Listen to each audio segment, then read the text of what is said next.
विद्यालय के इंतजामिया कमेटी के सभी सम्मानित मेंबरान,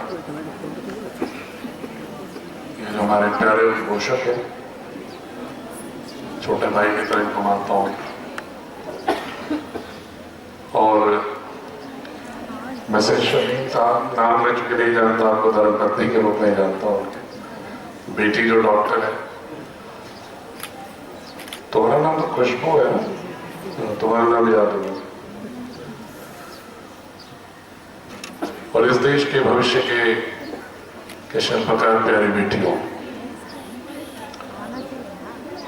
मुझे यकीनन बहुत खुशी हुई जब इस विद्यालय के परिसर में मैं प्रवेश किया, तो एक मैं उसको बयान नहीं कर सकता कि जिस तरह से आपके अंदर एक कॉन्फिडेंस दिख रहा था। जो लड़कियां बैठी हुई हैं, मैं उम्मीद नहीं करता था कि इतने कॉन्फिडेंस से, जिसको मैं कहूँगा विज्ञान की भाषा में like a vibrant particle, like a dancing oscillating vibrant particle, उस तरह की लड़कियों को देख करके मुझे बहुत खुशी हुई। क्योंकि मैं हमेशा कल्पना करता हूं कि जब तक आधी आबादी भी उसी आजादी और उसी यकीन के साथ उठ खड़ी नहीं होगी, अपने हुनर को मांझेगी नहीं, अपने इल्म को तराशेगी नहीं, तब तक इस देश का कोई भला नहीं हो सकता। और ये आपको यहां देख करके मेरा यकीन पक्का हो गया कि नहीं, कोई भी धर्म मजहब मानने वाले लोग हों, शायद इस देश को गढ़ने के लिए वो तैयार खड़े होंगे, एक नए देश को गढ़ने के लिए तैयार खड़े हैं। और जब भी मैं, आपके अदीबी साहब बहुत अच्छी तकरीर करते हैं, डॉक्टर शमीम साहब को पहली बार मैंने सुना, लेकिन डॉक्टर शमीम साहब के दिल के बारे में मैं उस दिन जाना जब आधे घंटे गुफ्तगू हुई कि वास्तव में उनके दिल में दर्द है और लोगों के को इल्म से जोड़ने के लिए, और तालीम का इल्म राह तो वही बना सकता है। मैंने भले ही पूछा था कुरान पढ़े हैं कि नहीं, अब मुझे पूछने की इसलिए जरूरत नहीं है कि जो इतने तालिबा को इल्म से जोड़ रहा हो, जो तालीम गाह इल्मगाह को बनाता हो, वो निश्चित रूप से कुरान को अपने ज़हन में जरूर उतारा होगा, तभी वो इल्म और तालीम से जोड़ सकता। और कुरान की आयतें शुरू ही होती है इल्म से। तो जिसने इल्म के बारे में जाना होगा, कुरान को जाना होगा, जिस पर अल्लाह की मेहरबानी होगी, उसकी नेमतें बरपी होंगी, उसी के दिल में ख्याल आएगा कि हम उसको इल्मगाह बनाएं, और वो भी लड़कियों के लिए बनाएं। तालिबा के लिए तो बहुत लोग करते हैं, बट तालिबा के लिए करने की अगर हिम्मत करता है तो जरूर उसने कुरान को जरूर पढ़ा है, ठीक से पढ़ा है।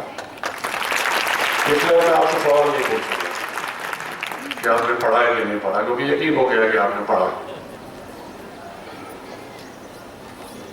अभी मुझे पता चला कि कोई अलविदा का समारोह है, ऐसा है क्या कि फर्स्ट ईयर सेकेंड ईयर की जो हमारी लड़कियां हैं वो थर्ड ईयर को विदाई दे रही। तो मैं सोच रहा था कि मैं शायर तो नहीं हूँ, उर्दू और अरबिक तो नहीं जानता, हिंदी के कुछ अपने जज्बात का इजहार कर लेता हूँ थोड़ा बहुत, और वो भी इत्तेफाक से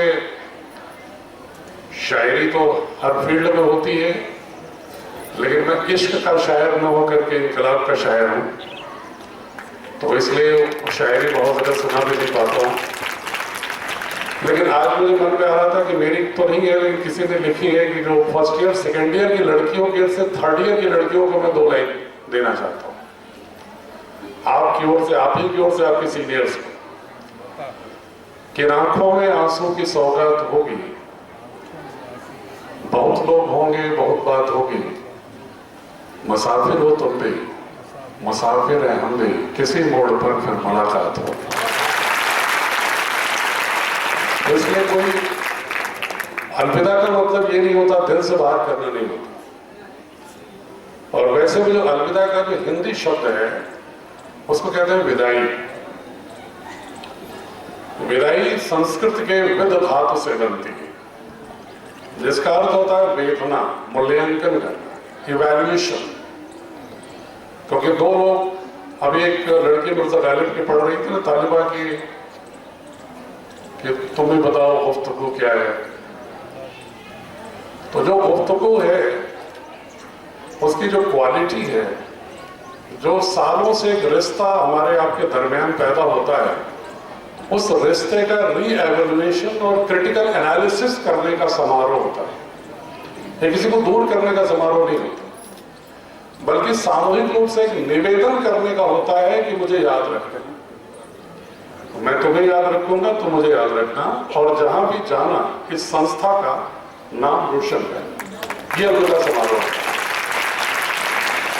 और मुझे उम्मीद है कि आप करोगे ऐसा। अभी कुछ देर पहले मैं, अभी डॉक्टर समीम साहब बात कर रहे थे कि मजहब घृणा नहीं सिखाता, नफरत नहीं सिखाता। यकीनन कोई भी मजहब किसी को नफरत की दृश्य से देखने की इजाजत ही नहीं देता है।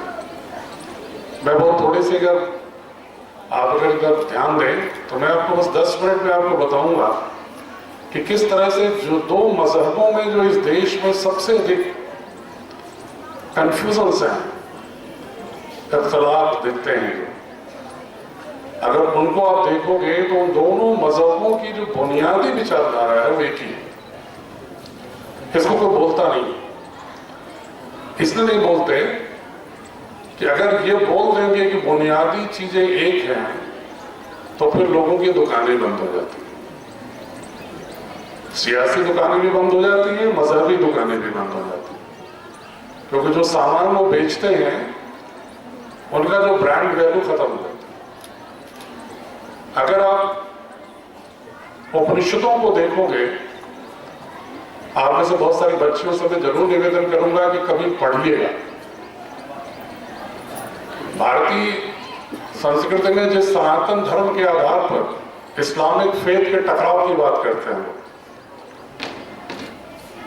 उसमें भी 6 दर्शन आस्तिक हैं, अगर इस्लाम के पहले की बात मैं करूं, और बाकी 6 दर्शन नास्तिक हैं।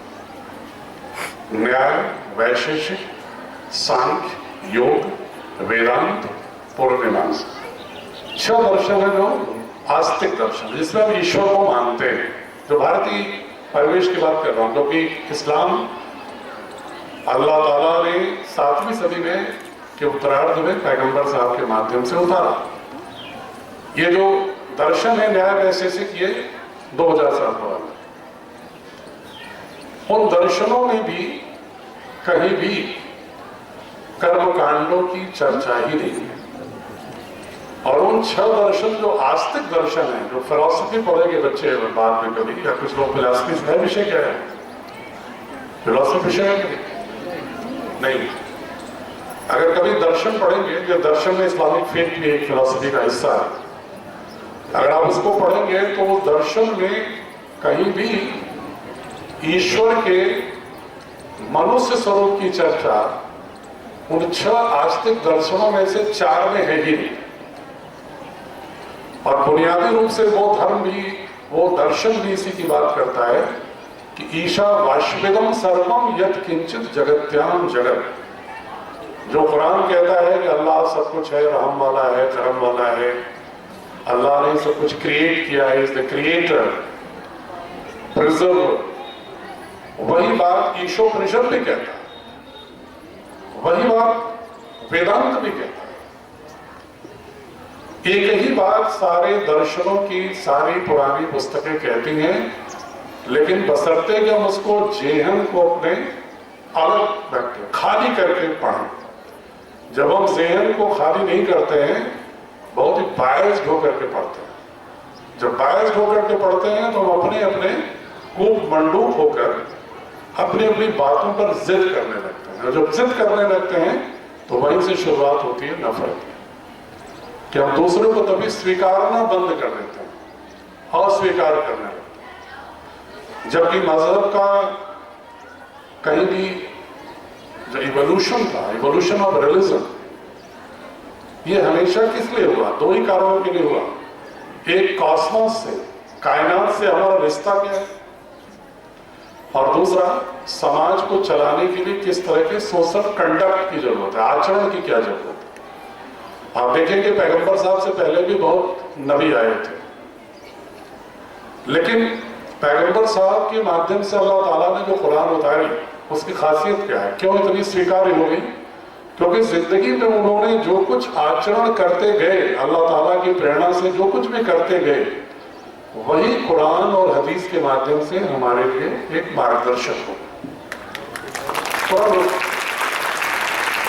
तो ये कॉस्मोस से रिश्ता, how we are related with the planets, how we define ourselves in the cosmic system, पूरे ब्रह्मांड में हम अपने को कैसे स्थापित करते हैं, कैसे एक्सप्लेन करते हैं, अपने वजूद को कैसे हम जोड़ते हैं, और समाज में या पशु पक्षी वृक्षों नदियों से हम अपने रिश्ते को कैसे जोड़ते हैं, इसी पर किसी भी मजहब का उदय होता है। और जब भी हम कुरान और उपनिषद और गीता को मिला के देखते हैं, क्योंकि मैं अरबिक तो नहीं जानता, लेकिन कुरान का, हदीस का जो भी इंग्लिश ट्रांसलेशंस हैं बहुत अच्छे इस्लामिक स्कॉलर्स के, उनको पढ़ा। और संस्कृत भी कम जानता हूं, लेकिन उसके भी जो उपनिषदों के जितने भी इंटरप्रिटेशंस हैं इंग्लिश में, उसको भी पढ़ा। और जब दोनों देखते हैं तो मैं देखता हूं कि सोल तो एक ही है, आत्मा तो एक ही है। जैसे यहाँ जितनी बच्चियां बैठी हैं, सभी हैं तो मनुष्य ना, लेकिन क्या एक दूसरे का कपड़ा मेल खा रहा है क्या? तो क्या हम कह रहे हैं सब मनुष्य ही नहीं, अलग अलग है, अलग अलग प्रजाति है।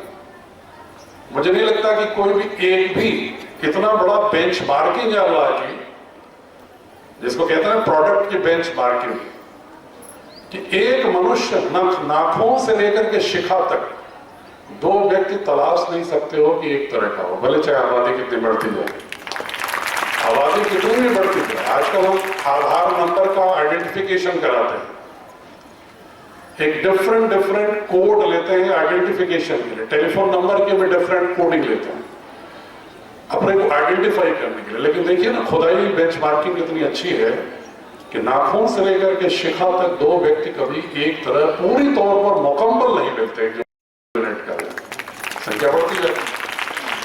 ये कोई ना कोई डिविनिटी तो है, कोई ना कोई दीन का रिश्ता तो इससे है, अन्यथा इतनी बड़ी बेंचमार्किंग कैसे हो सकती? तो ये जो कायनात से हमारा रिश्ता है और इंसानी जज्बातों से कितना रिश्ता है, इस रिश्ते को हम कैसे ठीक रखें, इसी पर मजहब का उदय होता है। वो चाहे इस्लाम हो, चाहे वो उपनिषद हो, चाहे वो बुद्धिज्म हो, चाहे जैनिज्म हो, चाहे जैनिज्म हो, चाहे जोरोस्ट्रियंस हो, चाहे वो क्रिश्चियनिटी हो, जो भी रिलीजन आया इसी आधार से बुनियाद पर है। लेकिन झगड़े करने लगे इस बात को लेके कि हम अच्छे कि तुम अच्छे। कुरान में और गीता में मैं बहुत दावे के साथ कहता हूं, बहुत सारे मैं पुजारियों से, संस्कृत के विद्वानों से और मौलवियों से भी मैं कहता हूं कि अगर आप मुझे देखिए तो मौलिक स्तर पर जैसे शरीर में फंडामेंटल डिफरेंस है, लेकिन अभी जब मां की बात हो रही थी ना, तो मैं देख रहा था तमाम लड़कियों की आंखों में थोड़ी आंसू भले बाहर नहीं निकले हों, लेकिन जज्बात दिख रहे थे अपने मां के। सब लड़के, हम लोगों के दिमाग में भी आ रहा था जज्बात, अपनी मां को याद करने लगे। इसका मतलब उस जज्बात के स्तर पर तो एक ही तरह के लोग, किसी को चोट लगती है तो दर्द सबको होता है, किसी को कम हो, किसी को ज्यादा हो, बात हो सकती है, किसी को दुर्घटना में किसी को देखते हैं तो दर्द सबको होता है, बगल से गुजरता है। ये जो जज्बाती इंसानी रिश्ता है, यही रिश्ता ही मजहब की बुनियाद है। अगर हम मजहब को सिर्फ ये लड़ें कि ये संस्कृत में है, ये अरबिक में है, ये वेजिटेरियन खाना खाता है, ये नॉन वेजिटेरियन खाना खाता है, ये इबादत करता है कि ये प्रार्थना करता है, बिटवीन टू अपोजिट पोल्स, दो विपरीत ध्रुवों के बाद नृत्य करती ऊर्जा है हम सभी लोग, तरंग हैं। तो जब हम तरंग हैं सभी लोग, तो उसने रिसर्च ने ये बताया कि गर्भ से लेकर के 12 साल की उम्र तक जो बच्चे की एनर्जी होती है, जो तरंग होती है, वो लो फ्रीक्वेंसी होती है, आवृत्ति कम होती है, इसलिए उसमें रिसेप्टिबिलिटी ज्यादा होती है, स्वीकार्यता ज्यादा होती है। अगर कुछ भी बच्चा सीखता है, कुछ भी बाहर के पर्यावरण का असर पड़ता है, जो डॉक्टर्स हैं दे कैन अंडरस्टैंड वेल कि न्यूरोफिजिसिस्ट एंड बायोलॉजिस्ट का जो रिसर्च है वो कहता है जो सबकॉन्शियस माइंड हमारा है वो 12 साल तक 90% डेवलप हो जाता है। 12 साल की उम्र तक 90% निर्माण हो जाता है। और जो कॉन्शियस माइंड है, सचेतन मस्तिष्क है, उसका निर्माण होता है 12 साल से लेकर के बाद में उसका तेजी से निर्माण शुरू होता है।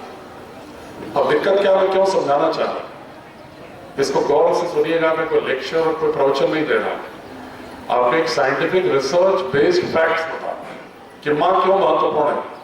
क्योंकि माँ के गीत अभी सुन रहे थे ना, माँ इसीलिए महत्वपूर्ण नहीं है सिर्फ कि आपको रोते हो आप तो दौड़ जाती है या आपको उठना सिखाती है। माँ क्यों महत्वपूर्ण है बता रहा हूं मैं, साइंटिफिकली क्यों महत्वपूर्ण है कि जब 12 गर्भ से लेकर 12 साल तक आपका सबकॉन्शियस बन जाता है और आपकी जिंदगी भर जो आपका आचरण है उसको सबकॉन्शियस ही गाइड करता है, कॉन्शियस माइंड कम गाइड करता है। उसका एक फिर मैं विज्ञान से बता रहा हूं, जैसे आप कोई सूचना मिलती है आपको, आपका दिमाग एक फैक्ट्री की तरह चलता है, प्रोसेस करता है, उस इंफॉर्मेशन को प्रोसेस करता है, प्रोसेस करके फिर एक प्रोडक्ट बनाता है, मतलब सोच विचार। जैसे हम आपको मान लो गुस्सा हो जाए या हम इतनी देर से आपसे कोई बात कर रहे हैं, आपको पसंद है या नापसंद है, वो बातें आपको आपके दिमाग की फैक्ट्री में जा रही इंफॉर्मेशन वो प्रोसेस कर रही है, तेजी से प्रोसेस करती है। लेकिन दोनों दो फैक्ट्री है आपके दिमाग, एक कॉन्शियस और एक सबकॉन्शियस। सबकॉन्शियस माइंड जो है वो एक सेकंड में 40 लाख सूचना को प्रोसेस करता है।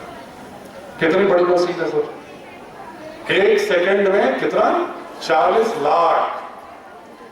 और जो कॉन्शियस माइंड है जो 12 साल के बाद बनता है उम्र के बाद, वो एक सेकंड में सिर्फ 40 सूचना को करता है प्रोसेस, एक और 40 और एक और 40 लाख। अब आप सोचो कि हमारी सबसे फास्टेस्ट मशीन तो सबकॉन्शियस है और वो मशीन 12 साल तक बन जाती है, गर्भ से लेकर 12 साल के बीच में। यानी हम जो हैं जिंदगी भर हम कैसे रहेंगे उसका बहुतायत निर्माण हमारा 12 साल की उम्र तक हो जाता है। और उस दौरान कौन गढ़ता है हमको, गर्भ से लेकर 12 साल तक सबसे बड़ी भूमिका किसकी होती है, मां की। अगर मां इंपावर नहीं है, मां दुखी है, मां हताश है, मां निराश है, मां गुलामों से सुती रह रही है, मां को आजादी नहीं है अपनी बात रखने का, मां को आजादी नहीं है अपने विचार रखने का, वो डिप्रेस्ड है, तो बच्चा कैसे स्वतंत्र होगा, बच्चा कैसे सशक्त होगा। और जब बच्चा सशक्त नहीं होगा, उसका सबकॉन्शियस डिफेक्टिव होगा, तो पूरी की पूरी दुनिया, बाद में आने वाली पीढ़ियां डिसएम्पावर्ड, अशक्त होती चलेगी। इसलिए मां बहुत महत्वपूर्ण है। और इसीलिए पैगंबर साहब ने भी मां के चरणों में जन्नत की बात की और ये कहा कि अगर किसी की बच्चियां हैं, बेटियां पैदा होती हैं, तो जन्नत का द्वार खुद खुल जाता है।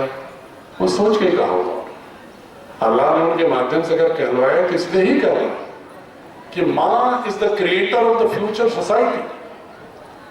मदर ही निर्माण करती है भविष्य के संसार का। और अगर मां अशक्त होगी, मां कमजोर होगी, उसकी बुनियाद ठीक नहीं होगी, तो देश कभी मजबूत नहीं हो सकता। इसलिए ये चीज, और उसकी बुनियाद शिल्प कहां से शुरू है, आज से विद्यालय से।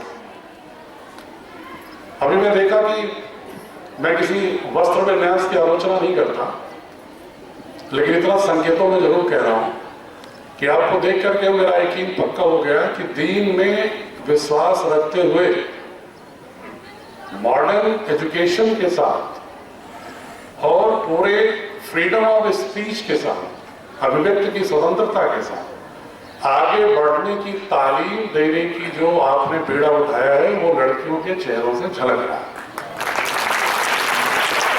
फ्रीडम ऑफ एक्सप्रेशन होना चाहिए। जितने कॉन्फिडेंस से आकर के शायरी सुना रही थी बच्चियां, जितने कॉन्फिडेंस से बोल रही थी और जितने कॉन्फिडेंस से आप बैठे हो, यकीन मानो चेहरे के भाव से वाइब्रेशंस मालूम हो जाते हैं। अगर कोई दुखी व्यक्ति है, उसको कहने की जरूरत नहीं होती कि हम दुखी हैं, उसका चेहरा अपने आप बता देता है। कोई खुश है तो उससे भी पता चल जाता है। कायदे से तो अलविदा में दुखी होना चाहिए था, सबको, कि बहन छोड़ के जा रही है, दीदी बड़ी छोड़ के जा रही है, लेकिन चेहरों पर खुशी ये साबित कर रही है कि दीदी अगर जा रही है तो एक मिशन कंप्लीट करके जा रही है।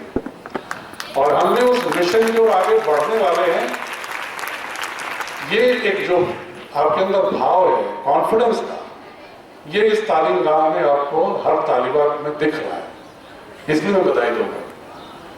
मजहब वास्तव में बैर नहीं सिखाता, जो मैं कह रहा था, इसलिए मैं आपसे निवेदन जरूर करूंगा, मैं हर जगह वकालत करता हूं इस बात की, कि पहले सारे धर्मों को जानो। हम तुम्हें जानते ही नहीं और तुमसे नफरत और प्रेम कैसे करने लगेंगे भाई?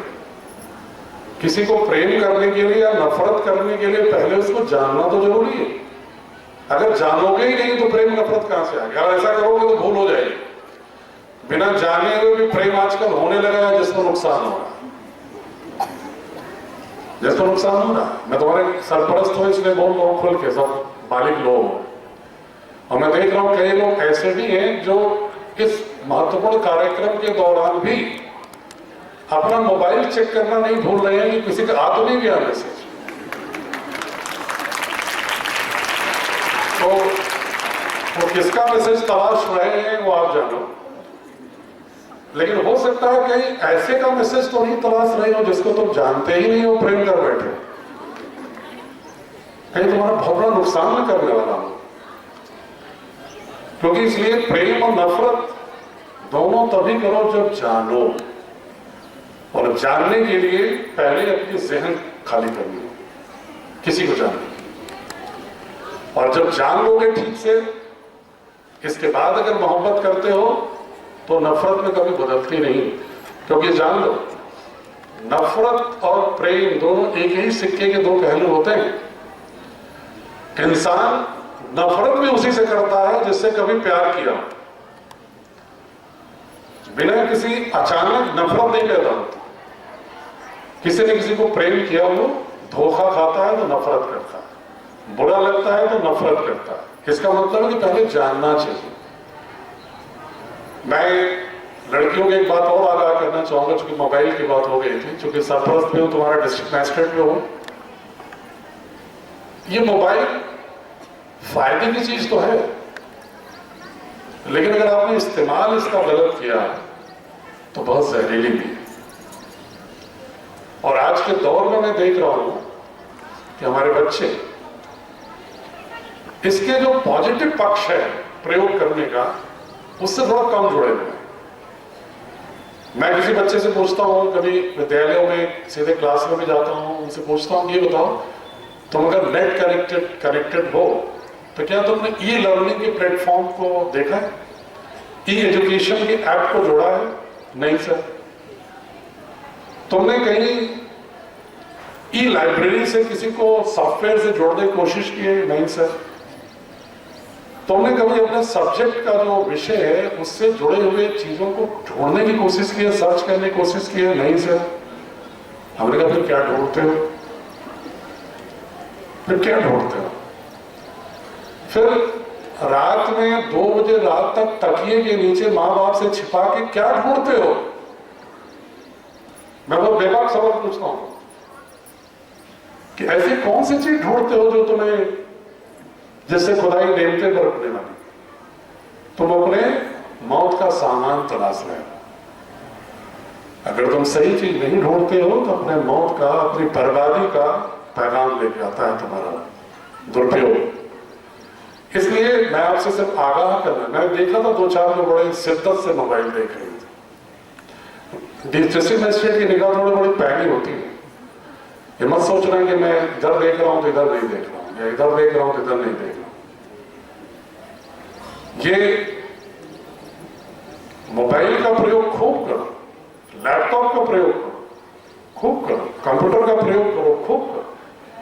अपने माँ बाप को इतना हिम्मत दो कि वो तुम्हें सारी टेक्नोलॉजी को यूज करने की इजाजत दे, लेकिन उसका इस्तेमाल उसी लिए करो जिसमें तुम्हारी पॉजिटिविटी हो, जिससे कि तुम्हारे पर्सनैलिटी में डेवलपमेंटल कंस्ट्रक्ट, तुम्हारे विकास के मुद्दों से जुड़ी हो, तुम्हारे नॉलेज से मुद्दों से जुड़ी हो। खोलो ना उसमें, देखो तुम्हें ऐप मिलेगा, आप पढ़ो ना क्रिश्चियनिटी क्या है, आप पढ़ो इस्लाम के हदीस के तमाम चैप्टर्स तुम्हें मिलेंगे, ऐसे ऐसे ऐप्स है इस्लाम, आपको मिलेंगे कि उपनिषद क्या है, ईशोपनिषद क्या है, गीता क्या है, what is the fundamental difference between the different philosophies of the world. देखो, मनन करो, सोचो, एक अच्छे थिंकिंग एनिमल बनो, विचारशील प्राणी बनो, और एक अपना एक कंस्ट्रक्ट करके अपने विचार को एक अपना प्रोडक्ट बनाओ, किसी पर भागो मत, किसी के पीछे। जब तक विचार आपका अपना नहीं होगा तो आप अपने व्यक्तित्व को अपने अनुसार मोड़ने की क्षमता नहीं रख पाओगे। दूसरे लोग तुम्हें रोज मोड़ते रहेंगे और मुड़ते मुड़ते तुम इतने टूट जाओगे कि तुम्हारे खुद का जो सशक्तिकरण का जो कल्पना है वो चकनाचूर हो जाएगी। इसलिए आगाह कर रहा हूं बच्चों, हमारे बच्चों की उम्र के हो, इसलिए मेरी बात का बुरा मत मानना, न कोई मैं कंजर्वेटिव उपदेश पे नहीं दे रहा हूं, मैं बहुत प्रोग्रेसिव इंसान, मैं लोगों की आजादी में विश्वास करता हूं, मैं लोगों की अपनी वैचारिक स्वतंत्रता में विश्वास करता हूं, मैं विश्वास करता हूं डाइवर्सिटी में विश्वास करता हूं, विविधता में विश्वास करता हूं, प्लुरलिस्टिक थॉट्स में विश्वास करता हूं, और मैं चाहता हूं कि लड़कियां विशेष रूप से, जहां भी सुने होंगे मुझे आपके डॉक्टर सलीम साहब तो कम सुने, अदीबी साहब बहुत जगह गए हैं विद्यालयों में, मैं बच्चों से बार बार कहता हूं कि तुम इतने आजाद हो जाओ, इतने स्वतंत्र नागरिक के रूप में सशक्त हो जाओ कि इस देश को एक संवैधानिक नागरिक की हैसियत से देश को ताकत दो। लेकिन तभी संभव है जब तुम पहले अपने नफ्सियाती अमल जो कुरान में है उसको दीनी तालीम से भी जुड़े रहो, तभी हो सकता। अगर अपने नफ्स पर नहीं नियंत्रण कर सकते हो, अपनी इंद्रियों को वश पे नहीं कर सकते हो, तो निर्माण क्या करो? जब तुम्हारी ऊर्जा खुद ही तुम्हारे वश पे नहीं है, तुम्हारी ऊर्जा की बागडोर किसी दूसरे के हाथ में है, तुम अपनी ऊर्जा का इस्तेमाल कायनात के लिए कैसे कर सकते हो? इसलिए पहले अपनी ऊर्जा को इंटैक्ट रखो। This is your energy, this is my energy and I have control over my energy, I will use my energy as per my own spirit. मैं इसको अपने अनुसार मोड़ूंगा, इसका अपने अनुसार इस्तेमाल करूंगा, कोई मेरा दुरुपयोग नहीं कर सकता। अन्यथा सदियों से स्त्रियों को क्यों लज्जा का विषय बना दिया गया, आबरू का विषय बना दिया गया, लड़कों को नहीं बनाया गया? ये सवाल क्यों नहीं कर सकते? इसका कारण क्या था? युद्ध। मैं अंतिम बात जो आपसे कहना चाहता हूं, युद्ध। महिलाओं की स्थिति युद्ध के पहले खराब नहीं थी पूरी दुनिया, लेकिन जब युद्ध शुरू हुए, जब प्राकृतिक संसाधनों पर नियंत्रण किसका हो, क्योंकि सबको जीवन जीने के लिए नेचुरल रिसोर्सेज पर चाहिए वितरण, तो प्राकृतिक संसाधनों पर वितरण की विधा कैसे तय? लोकतंत्र से तय हो, पारस्परिक संवाद से तय हो, डायलॉग से तय हो, या हिंसा से तय? पहले जब संवाद से तय होता था, चाहे वो ट्राइबल कम्युनिटी थी, तब भी कोई युद्ध नहीं होता था। बाद में जब इच्छाएं बढ़ने लगी, संसाधनों पर अधिकार करने की आदतें बढ़ने लगी, तो युद्ध आ गया। जब युद्ध आ गया तो महिलाएं कमजोर नहीं होती हैं पुरुषों से, क्योंकि जो औरत मां के रूप में हम सभी को 9 महीने तक गर्भ में रखने की क्षमता रखती है, जिस शरीर में, हम कैसे कह सकते हैं कि उसकी शरीर कमजोर है? उसकी शरीर तो पुरुषों से ज्यादा मजबूत है। तो 9 महीने को गर्भ में नहीं रख सकते, लेकिन 9 महीने गर्भ में रखती है मां, तो फिजिकली बायोलॉजिकली तो स्ट्रांग है, इसमें दो है। अपने रक्त से उसको सींचती है बच्चे भ्रूण को, लेकिन वो पुरुष के से एक मामले में पीछे हो गई, क्योंकि महिलाएं निर्दयी नहीं हो सकती थी, क्रूएल नहीं हो सकते थे, पुरुष क्रूएल हो सकता था। इसलिए युद्ध में पुरुषों ने महिलाओं से ज्यादा वर्चस्व हासिल कर लिया, क्योंकि महिलाएं अंततः तो मां होती हैं, जज्बाती होती हैं, वो किसी का पालन पोषण तो कर सकती हैं, हत्या नहीं कर सकती सामान्य रूप से। इसलिए पीछे हो गई ऐतिहासिक धारा में, हिस्टोरिकली। और फिर लोकतंत्र आ गया पूरी दुनिया में, लोकतंत्र धीरे धीरे विस्तार पा रहा। इसलिए अगर महिलाओं को आगे बढ़ना है, अगर वो चाहती हैं कि महिलाओं की स्थिति सुधरी रहे, तो उन्हें चाहिए कि लोकतंत्र हमेशा जिंदा रहे, क्योंकि जब लोकतंत्र जिंदा होगा तभी इमोशन से, डायलॉग से, डेलिबरेशन से, गुफ्तगू से, संवाद से समस्याओं का निराकरण होता रहेगा। और ऐसी स्थिति में महिलाओं के अंदर भावनाएं ज्यादा अच्छी होती हैं, उनके अंदर ज्यादा मजबूत जज्बात होते हैं, तो हमेशा उनका वर्चस्व लोकतंत्र में रहेगा। लेकिन अगर हिंसा हो गई, फिर अगर हिंसा आने लगी, फिर पुरुष मानसिकता हावी होगी, महिलाएं फिर हाशिए पे चली जाएंगी। इसलिए पुरुषों से ज्यादा जिम्मेदारी आपकी है। मैं इस बात को इसलिए कह रहा हूं, आपकी जिम्मेदारी ज्यादा है कि समाज में हिंसा हो, समाज में डेमोक्रेसी हो, जमहूरियत। जब जब जमहूरियत रहेगी आपकी स्थिति बेहतर होगी। और इतिहास साक्षी है, जहां जहां जमहूरियत रही है महिलाओं की स्थिति बेहतर हुई। इसलिए जो भी कोई हिंसा करता हो, आपका भाई हो, आपका पड़ोसी हो, आपका बेटा हो, भविष्य में उसको टोकिए कि नहीं, जमहूरियत ही इंसानी जज्बात के लिए, इंसानी इंतजामात के लिए सबसे अच्छी व्यवस्था है और वो जिंदा रहनी चाहिए। और इत्तेफाक से हमारे संविधान में उसकी व्यवस्था है। हम उसको एक संवैधानिक नागरिक के रूप में अपने को डेवलप करें, विकसित करें अपने आप देखिएगा सारी समस्याओं का निदान वहीं पर है। कुछ न कुछ इख्तलाफ तो होते हैं, इत्तेफाक हर आदमी से हर आदमी का नहीं होता, विचार बदलते हैं, आपस में टकराते हैं, लेकिन उसका रिजॉल्व करने का तरीका नॉन वायलेंट होना चाहिए, हिंसक नहीं होना चाहिए। मैं एक बात से यहां जरूर कहूंगा, शमीम साहब ऐसे खुद ही ख्याल रखते हैं आप सबका, लेकिन अगर कोई ऐसी लड़की हो जो पढ़ने में बहुत अच्छी हो और उसके घर परिवार के लोग उसकी उस मेधा के अनुरूप उसको हायर एजुकेशन में भेजने में सक्षम न हो पाए, अगर ऐसा कोई है तो मैं उसे पूरा सपोर्ट करने को तैयार हूं। सिर्फ जिला मजिस्ट्रेट के रूप में ही नहीं, एनपीसी एक व्यक्ति के रूप, क्योंकि मैं मानता हूं कि जो कुरान भी कहता है, गीता भी कहती है कि जो भी आपको समृद्धि मिली है, ताकत मिली है, उसके ओनर आप नहीं हो, आप उसके मालिक नहीं हो। मालिक कौन है? खुदा, अल्लाह। मालिक तो वो है, हम आप क्या है? मैनेजर है, ट्रस्टी। तो ट्रस्टी के रूप में उसके द्वारा जो भी हमें मिली है ताकतें, उसका इस्तेमाल कहां होना चाहिए? उसी के किसी बंदे के लिए होना चाहिए। यही हमारा धर्म है, यही मजहब है।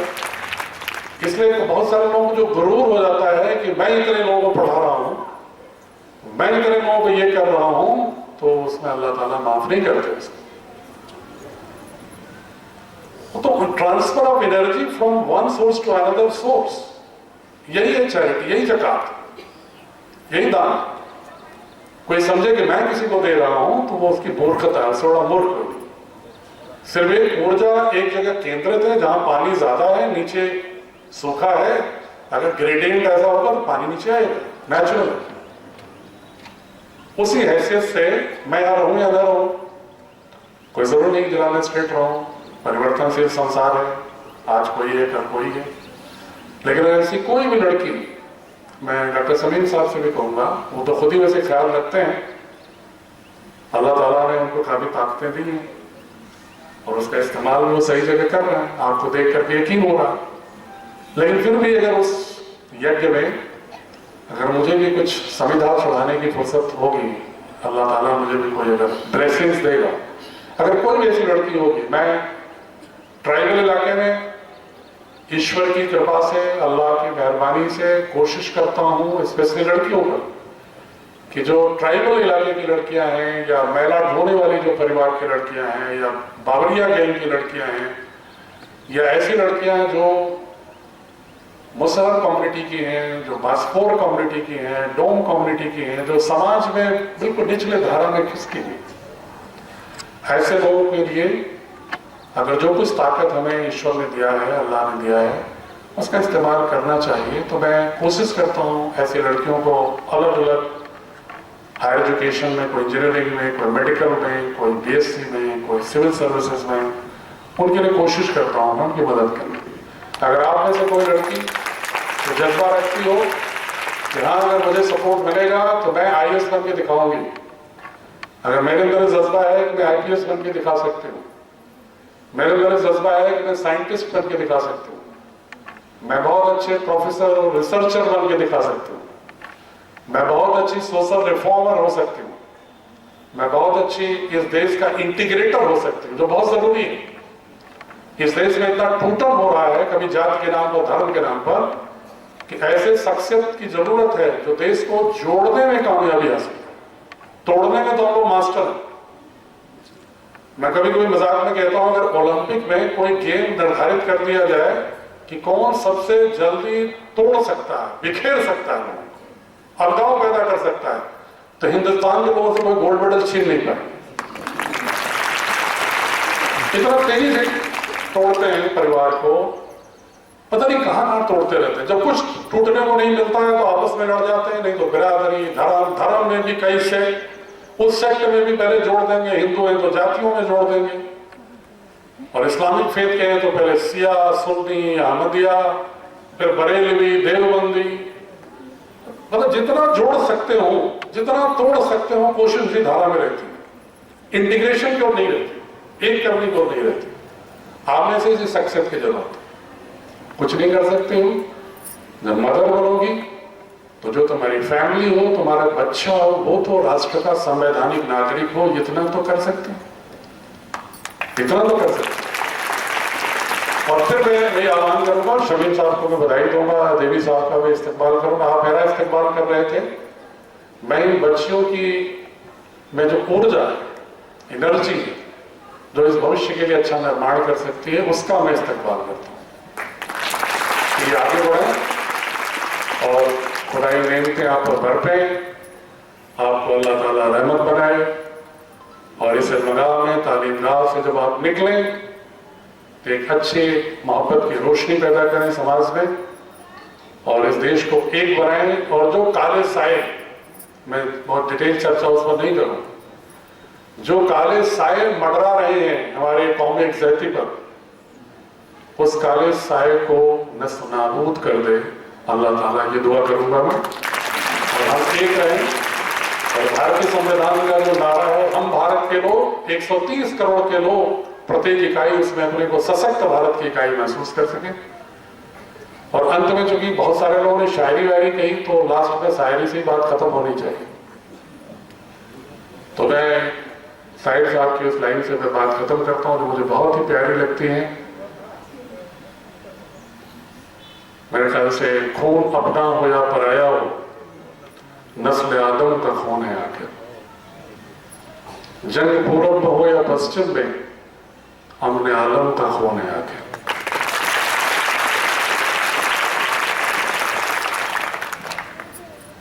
बम घरों पर गिरे या सरहद पर, रोह तामीर जख्म खाती है।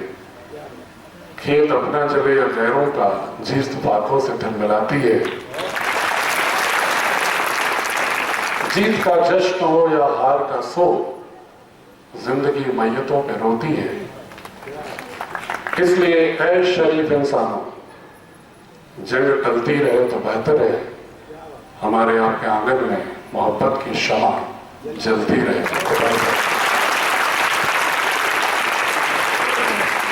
शक्ति भी शांति भी भक्तों के गीत में है, शक्ति भी शांति भी भक्तों के गीत में है, धरती के वासियों की मुक्ति प्रीत में है। मोहतरम जिला मजिस्ट्रेट साहब ने, जो आज के हमारे इस प्रोग्राम के सरपरस्त हैं, उन्होंने पुरमग्ज़ तकरीर की, बहुत सारे पैगामात दिए। हम आप सभी लोग मिल करके ये अज़्म करते हैं कि इनके पैगाम को हम अमली जामा पहनाएंगे और हमेशा उस पर अमल करेंगे। बहुत बहुत शुक्रिया मोहतरम नागेंद्र प्रसाद साहब का और आपका मानी तालिबात।